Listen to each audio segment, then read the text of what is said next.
Hey guys, it's Bree. I finished Harry Potter and the Half-Blood Prince, book number 6 in the Harry Potter series. This is slightly shorter than The Order of the Phoenix, which is the 5th book, perhaps by like not quite half an inch. When Half-Blood Prince picks up, we're still dealing with the loss of Sirius in Harry's life. He's still kind of trying to figure out now who he is and what his options are after losing basically his last family member. He goes back to Hogwarts very much enraged and angry over the fact that he has still been at the Dursleys' home. Now that he's there, he's supposed to be doing these independent lessons with Dumbledore that seem to be little more than detailing the depths of Voldemort's life. This is the very first book where we start to find out just how dark Voldemort is. There's a new potions professor named Professor Slughorn who's trying to get in Harry's good graces, and we find out very quickly that Slughorn knows things about Voldemort that no one else does.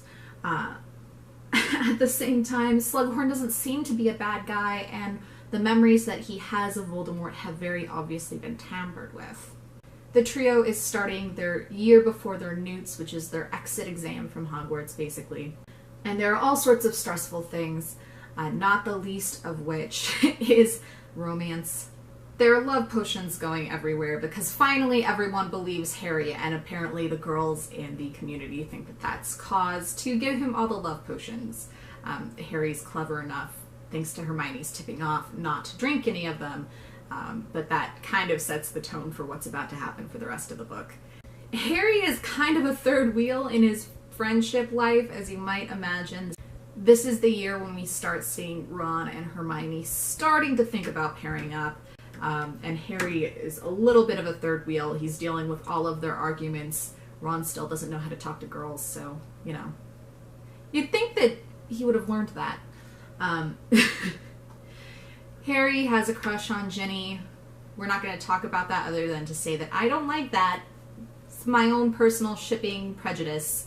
And at the very start of this book, we've seen Draco Malfoy, who is obviously Harry Potter's school nemesis, going into Borgin and Burke's, which is the dark arts shop, basically.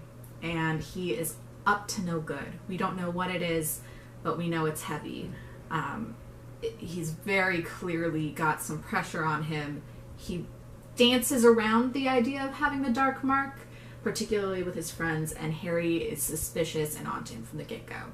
There's a lot of interesting stuff going in this. It is a little preoccupied, I think, with the romance aspect. That's just me. I'm not a big romance plotline person.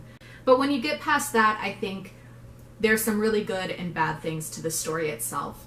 I like the idea of giving a lot of backstory to Voldemort. A lot of Rowling's characters kind of have this one-tone quality. I would say that, for instance, Harry, you know, the reason that he wants to kill Voldemort is because he has to kill Voldemort, and they don't really go much deeper than that. Dumbledore is kind of just the good guy. He doesn't get any kind of character growth really into the last book. And the same for a lot of the characters. The only one who I'd say we get a lot of thought into, surprisingly, is Neville Longbottom. So getting a little bit more depth on Voldemort, I think, was a really good idea. That being said, I think Rowling missed some opportunities to make him, I don't want to say redeemable, because the goal is not to make him redeemable, but perhaps more three-dimensional. It's clear that he's resents being raised in an orphanage. He's always felt like he's outside of it. But once you kind of have those two sentences out of the way, Dumbledore takes you down this road of, and then he's a sociopath with no remorse. And I think that that would have been more impactful if you had seen more emotional depth out of Voldemort. That's just me. It's a kid's story, you know, I gotta cut it some slack. But I do think that is a missed opportunity that Rowling had here. I think the tone of this book is significantly more dark than its predecessors, the exception maybe being Order of the Phoenix. I think Order of the Phoenix gets a little overwhelmed by the angst. So this is one of the first ones that's truly, I think, in its depth in the darkness. There are Inferi, which are like basically necromancy kind of deals. There's all sorts of curses and dark objects and characters speaking parcel tongue and being super into their pureblood status. All of that stuff lends itself to, I think, an aura that's well done. I don't know that J.K. Rowling really necessarily carries through on it always very well. Sometimes it feels like she's trying hard to also bring light in and doesn't necessarily hit the right humorous tones when she goes for them. There are some funny moments, particularly anything where Ron is going out with Lavender Brown. But it's a little bit... It feels like she's really only just learning how to balance that dark aspect with the humor. We also kind of really start to understand the depths of Dumbledore as a secret McSecret man.